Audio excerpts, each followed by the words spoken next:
จากชีวิตคนใหม่มีใครคนหนึ่งได้รู้ได้ซึ้งได้เข้าใจในความรักเมื่อเธอได้เดินเข้ามาจากชีวิตคนใหม่มีใครคนหนึ่งได้รู้ได้ซึ้งและมีค่าและรู้ว่าต้องอยู่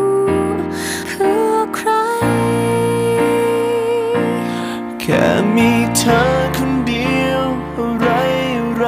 ฉันก็ไม่ต้องการแค่มีเธอเท่านั้นวันเวลาจากนี้ก็มีความหมาย